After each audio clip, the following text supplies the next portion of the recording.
Welcome to a very special interview with Elizabeth Day. Yay! I've got a formal intro. I'm going to give you the formal intro, okay? Elizabeth Day is best-selling author, journalist, and the host of hit podcast How to Fail, a celebration of life's unexpected setbacks and the resilience of the human spirit. Now she's gearing up to launch How to Date, a new show examining the highs, lows, and everything in between of modern dating. She joins me to talk about the power of vulnerability, lessons learned, and why embracing imperfection leads to personal growth. Those are some deep topics. They are. A lot deeper than the Kardashian below deck chat that we've been having Well, pre-recording. you say that, Charlotte, but I actually think, reality TV can be very deep. It's like a mirror into real life. It is. It's an anthropological experiment. It really is. We've got to start with How to Fail because, I mean, that's what has absolutely catapulted you into like a household name almost. Oh. Where did the idea come from? How did it start? So I started thinking about it at the end of 2017, and the reason I can date it so precisely is because I had just been dumped. And I know exactly the date and the minute and the date and exactly what he said and his phone number. No, I'm kidding. And it was 3 weeks before my 39th birthday, which is such a crucial time for so many of us, and particularly as a woman. And I felt really pitched into uncertainty, and I felt like a failure in my own life. And it was partly because my 30s have been this decade of immense transition where I had got married to the wrong person, then I got divorced, then I'd done some work on myself, then I started dating someone new, and then that relationship had ended. And meanwhile, there was this backdrop of trying and failing to have a baby. I had miscarriages, failed fertility treatments.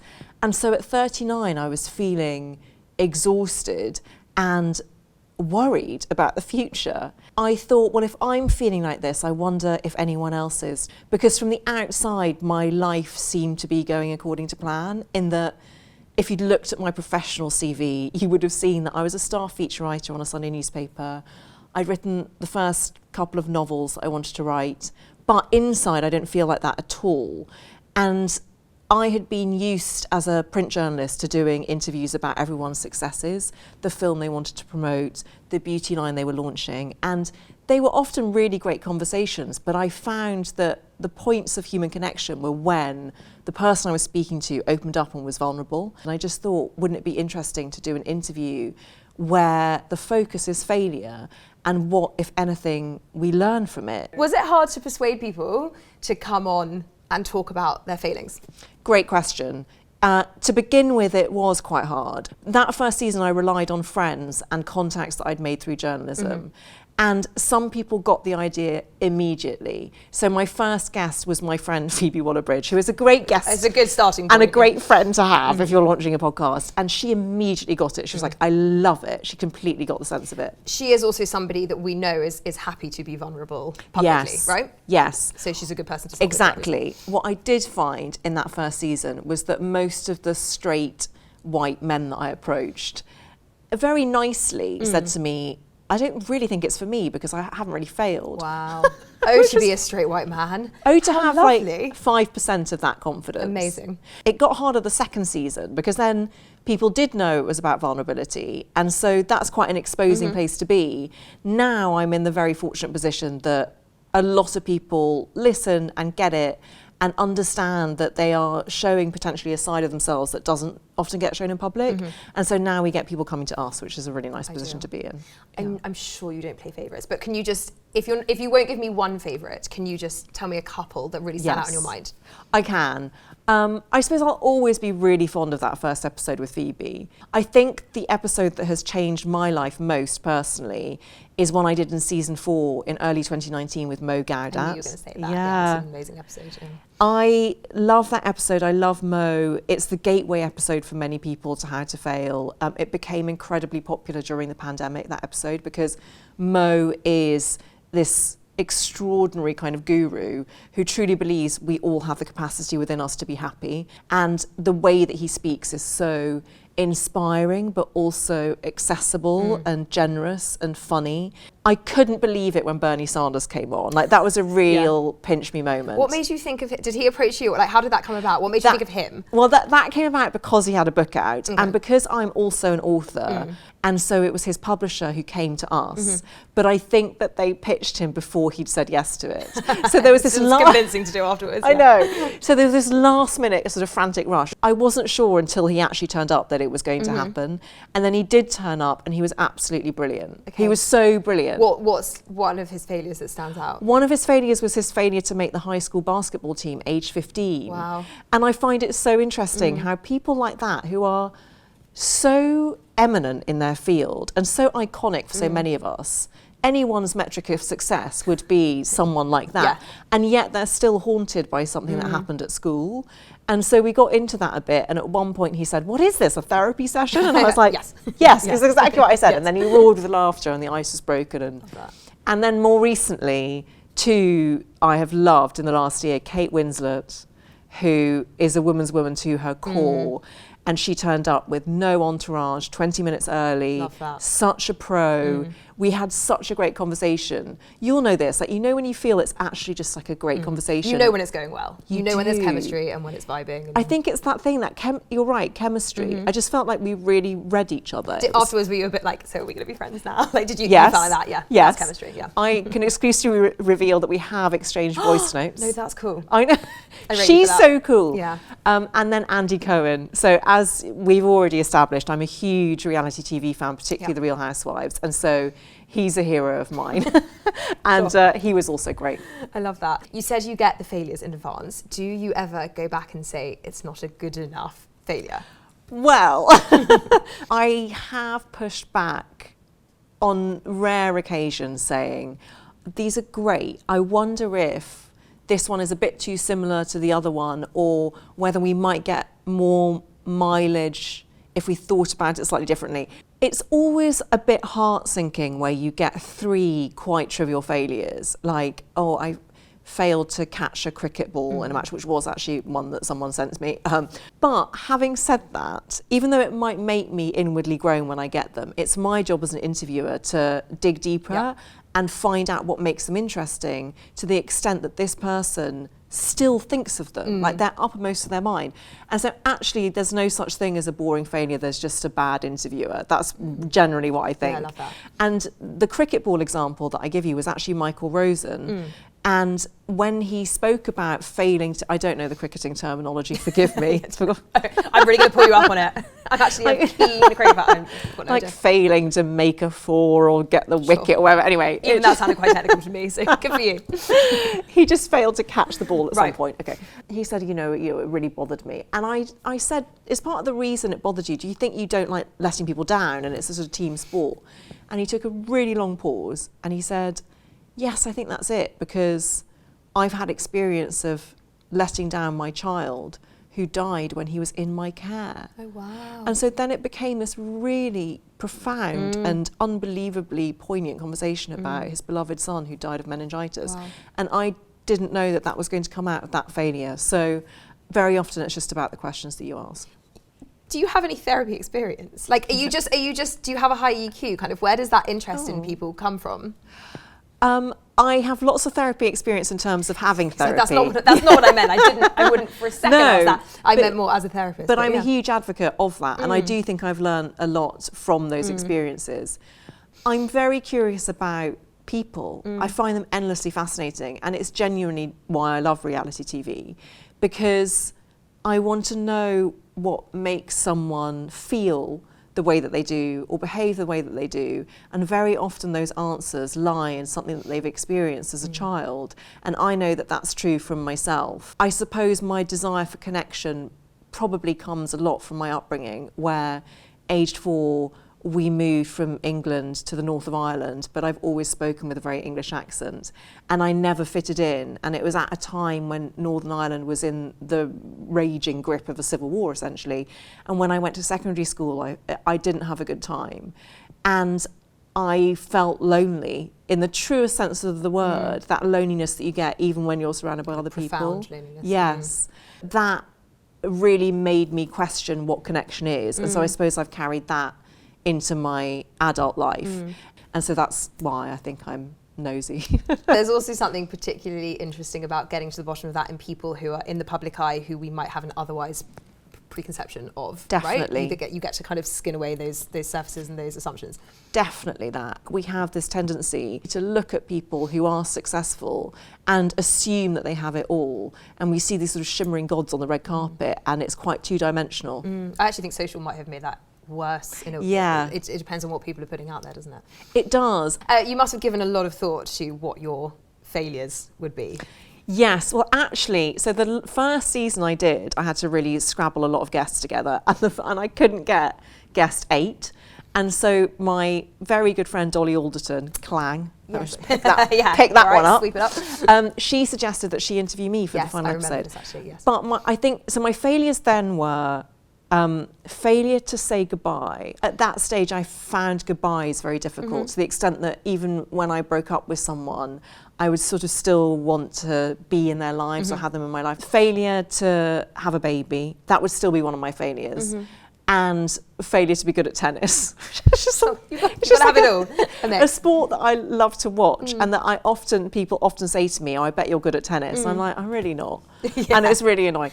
But you must give that vibe. What a nice thing to do. I'm quite flattered. Off, yeah. At least it's not like you'd be a good shot putter or something. No one has ever said that I look like a good tennis player, so I take it. I think you'd be a good figure skater. Oh my God, thanks. Yeah. Do you know what? I was watching a clip of Dancing on Ice this morning thinking, I reckon I'd be really good at that. There you go. That's so weird. I would still pick my fertility failures because they've taught me so much. And I don't think of them anymore as like a failure of self. That's sad to hear that you would call it a failure, but you're talking about the process failing rather than you failing. Yes, good. Now I am. But back then I felt like a failure. Which is understandable. Yes. If not correct.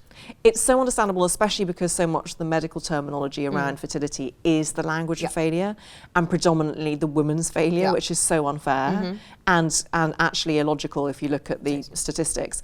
But now, having been through that process and coming out the other side of it, and now being genuinely at peace with not having a child, I understand that it's more a failure of conditioning. And it was sort of the plan that I had for myself. But I never really questioned the plan or where it came from. And so it's sort of a failure in that respect. I want to ask you about tips for success. We talked about kind of the failures that people have talked about, but what has been the most positive lesson that you've learned from doing How to Fail? Gosh, there are so many actually, but I suppose the overarching one is that you can survive it. So if you're watching this now and you're in a really difficult, dark place, I know that you have survived 100% of your worst days, and that makes you amazing and resilient and strong. And actually, there's so much empowerment that comes from that, from realising that any time you failed in the past, you have got through it. And I fundamentally believe that even if the failure itself is crushing and it's something you had no control over, choosing to survive it and choosing to live alongside it can teach you something incredibly meaningful in the fullness of time. It's not really a tip, but it's something to bear in mind when you're going through tough times. I love that, yeah. You're obviously a girl's girl. Oh, I hope so. Yeah, and I know you put your friendships on a pedestal. Sounds like it's unjust, but you take friendship seriously. What makes a good friend to you?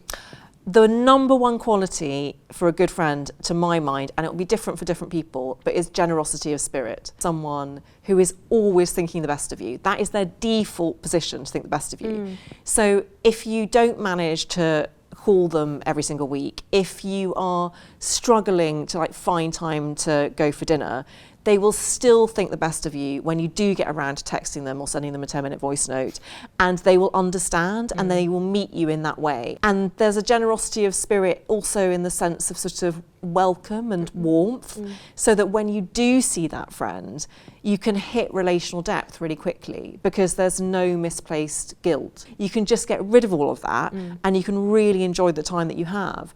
And for some people, their most important metric will be quality time, which I completely understand and respect. But for me, it's generosity of spirit. It's like a love language, isn't it? Exactly. Yeah. What is your advice? What do you do when a friendship's kind of run its course? A question that we get asked so frequently is sort of how to break up with friends or how to deal with friendships ending. Do you kind of, what's your experience in that kind of transient state of some friendships? I'm completely obsessed with this topic, and because I wrote a book about it. Oh, yes, you did. I wrote a book called Friendaholic. Yes. And it was partly because we don't have enough language around friendship breakups. I remember you saying this. Because we don't have enough language around friendship love. It's all been obsessed with romantic love. All of our greatest books and poetry and plays and films and everything.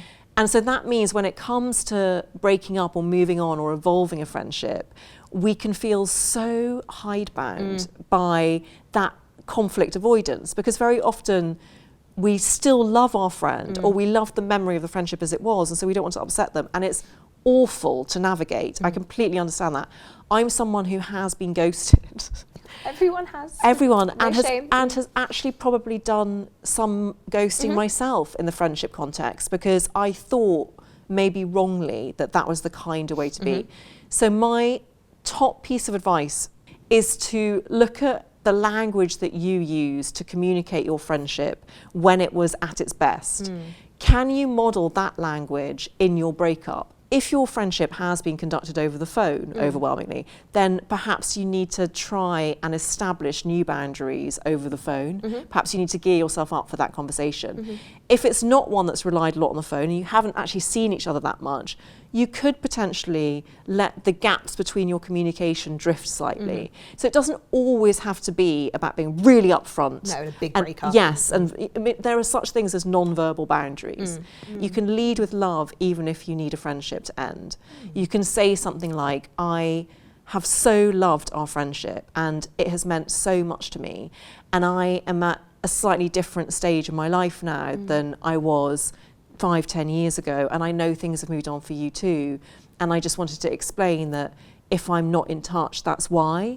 But so good. Copy paste. Copy paste. So good. The other thing I would say is that friendships can evolve and go through different phases, and life hopefully is long, and there's a time in your life that friendship might come back, and it might come back in a different form, and that's a really beautiful thing. I think the older you get, the more you experience that, don't you? You see Yes. these things come in cycles. Is it you as well who has talked about treating your friendships as if they're romantic, like being romantic with your friends? Because I love Sort of, yes. So my point was that in a romantic relationship, there's a whole series of stages that you go through, and you might match on an app, and then you might exchange texts, and then you might meet up, and then you might have the first date and the second date, and the third date is when you discuss your goals, and then you decide whether you want to move in together, you decide whether you want to have a civil partnership or get married, and you don't have that for friendship. So the danger is that if you're a friendaholic like I am, you just make friends everywhere with no boundaries whatsoever, and you get way too deep too quickly, and you can come across as being too intense. Or there's just no sense of what either of you wants from friendship. You've never had that conversation because wrongly it seems cringe, and it's not, because I can have no idea, even though you and I are going to be great friends now. It's inevitable. I actually have no idea yet what you want from a friendship and what you value and what your most important metric is. So I think it's important for friends to have that conversation, and I developed 20 questions that you can ask your friends. You can do it over a glass of rosé or something. It's a fun thing, and they're in the paperback version of Friendaholic.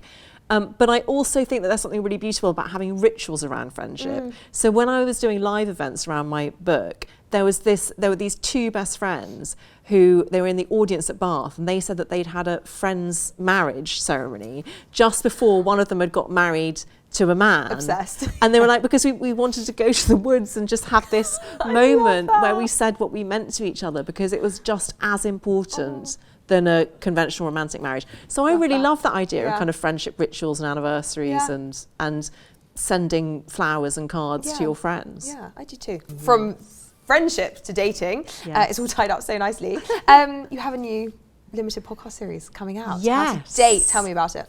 So I realise in my 40s that the work I want to put out in the world is the work that would have helped me when I was going through something difficult. So How to Fail would have helped me feel like less of a failure, and has. And I launched a podcast production company with the express intent of elevating expert knowledge delivered by women and diverse people, because I don't think there's enough diversity in the top of our podcast charts in the UK, although that is changing happily. And the first limited series podcast I developed was called How to Write a Book. It was fronted by 3 incredible black women. One was an agent, one was an author, one was a publisher.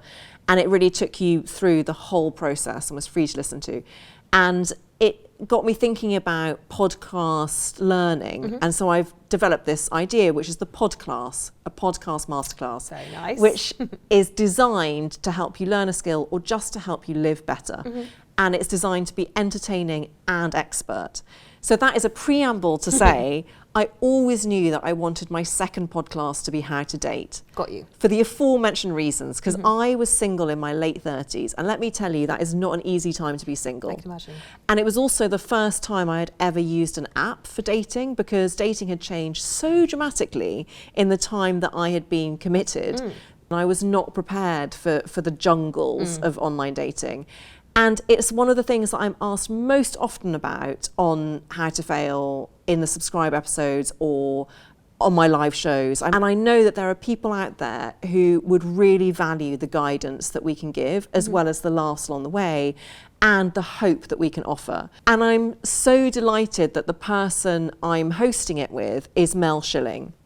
The queen. I mean, the I queen do know of relationships. as I'm not a reality TV girl, but I do know Mel Schilling, and she is fabulous. So she is an incredible clinical psychologist, relationship coach and expert, and many of you will know her because she is one of the experts on Married at First Sight. It's her first ever podcast. I can't believe I've convinced her to do it.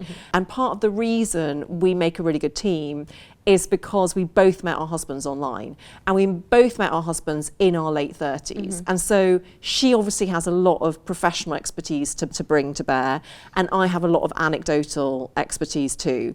And it's 8 episodes, and we take you through everything that you need to know when it comes to dating, from how to handle rejection, how to cope with ghosting, how to ask for consent, how to love yourself first. That's the most important thing.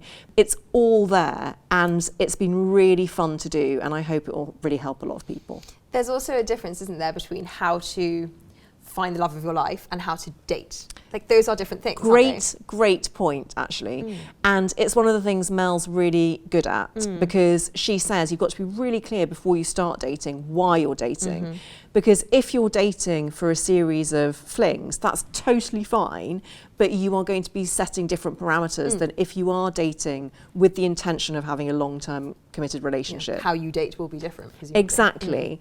And we have some great guests coming on who talk to that specific issue. So we've got Charmaine Lovegrove, who was actually one of the hosts of How to Write a Book. She went through a marital separation and then put herself on all of the apps, was interested in all of the genders, all of the kinds of relationships. We have Ryan Lange, who is fantastic. If you watch The Flower Fight on Netflix, he won the whole thing despite having no floristry experience. Oh, wow. And he is queer, of South Asian descent, and he talks a lot about dating in the queer community and what it's like when you come to approach the first date and the sort of questions you should ask of yourself and then of your date. So we've got great guests as well who bring a different perspective.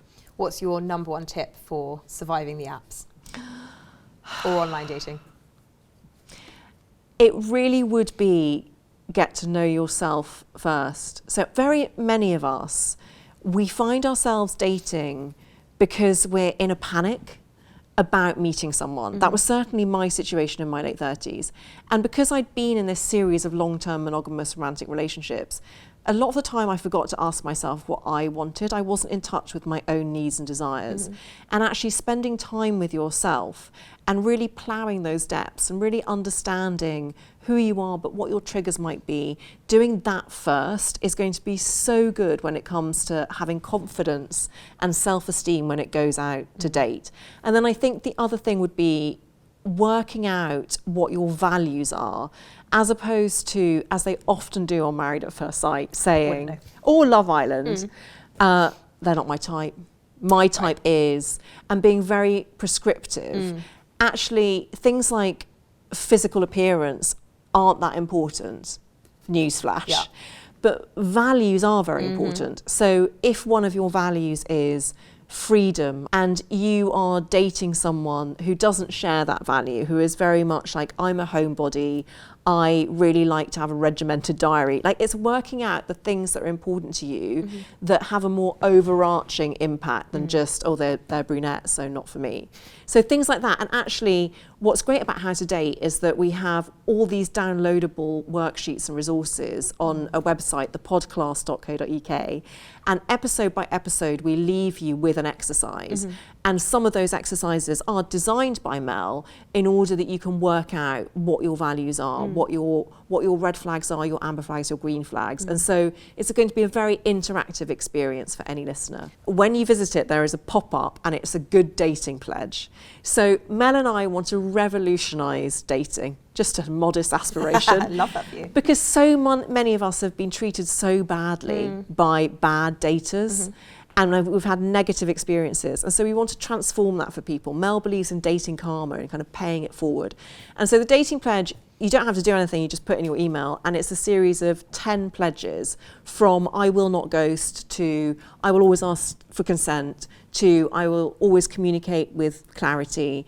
And it's just stuff like that. We want to get people thinking in a more positive way and make dating a more positive, safe space for everyone. Love that.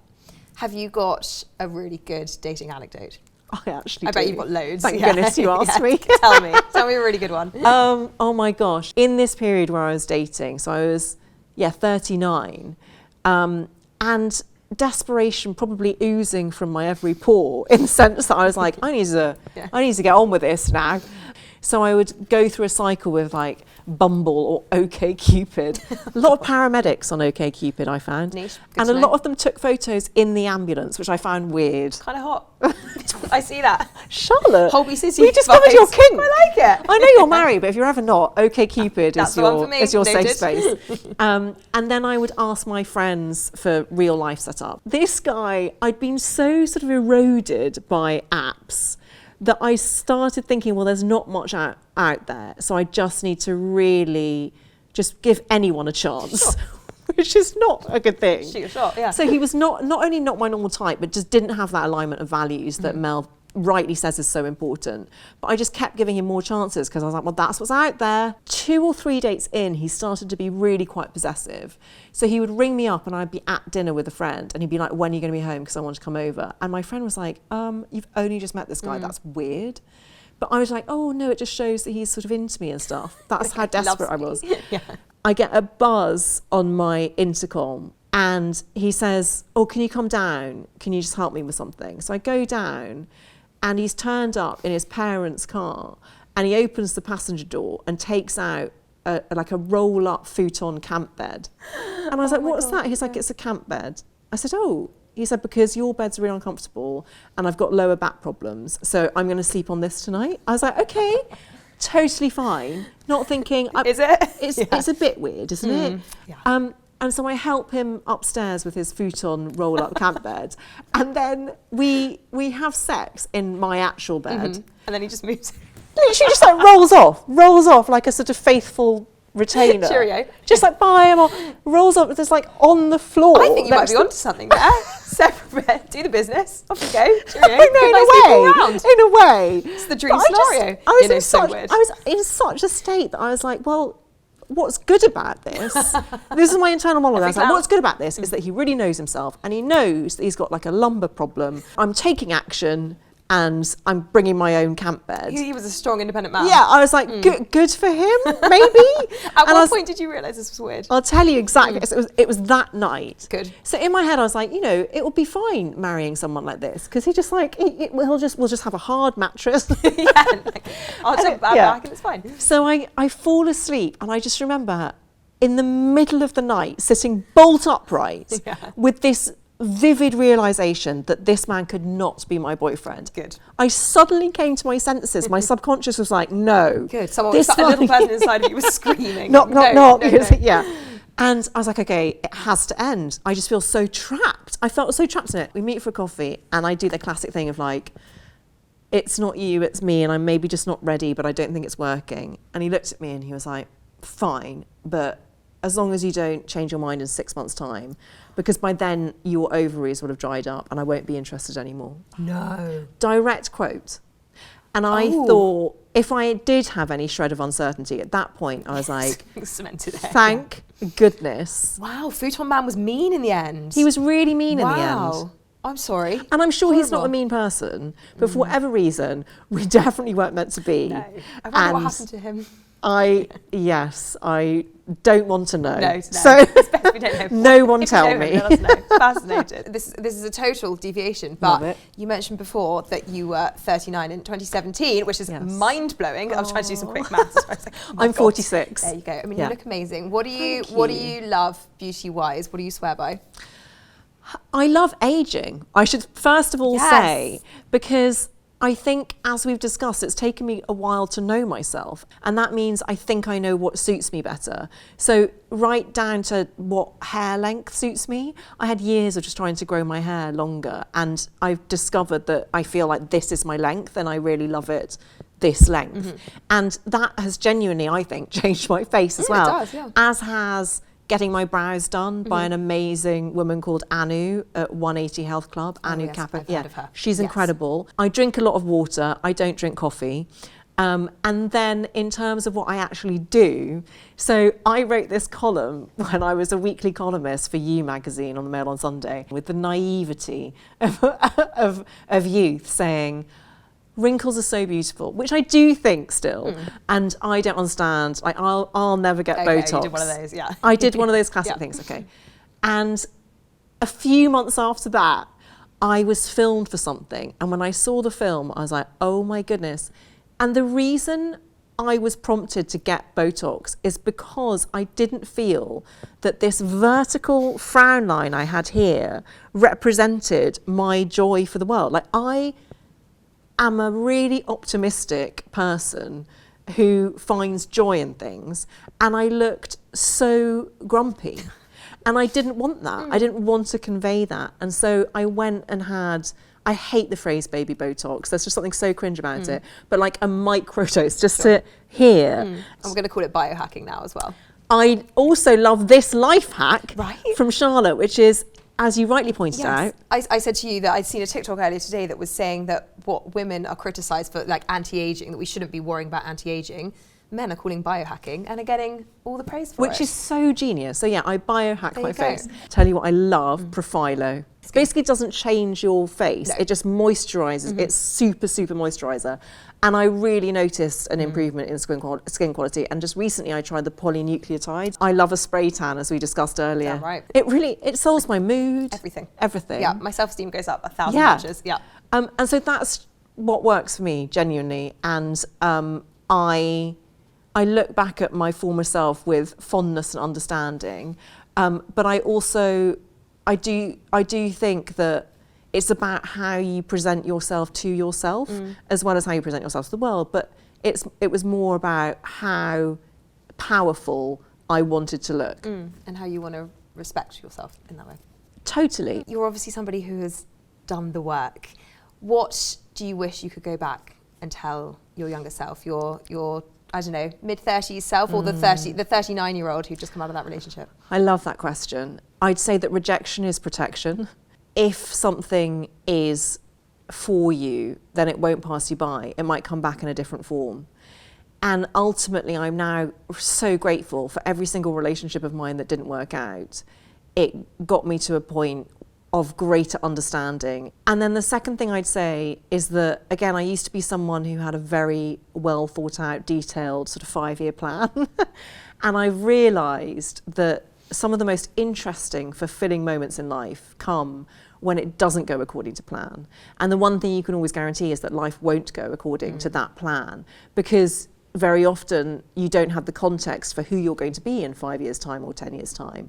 And I would tell my 30-something self that life is not going to turn out the way that I expect. It's going to be so much better than that. Oh, I love that. Let's give that podcast a hard plug. Thank you. How to Date. How to Date, co-hosted by Mel Schilling and Elizabeth Day, available on all of your podcast platforms right now. You can listen to it for free. It's 8 episodes, 1 bonus episode, or you can pay $3.99 and binge listen them all at once. You've done this before. Thank you so much. What a pleasure to have you today. Thanks for chatting. I've loved it so much. Thank you, Charlotte.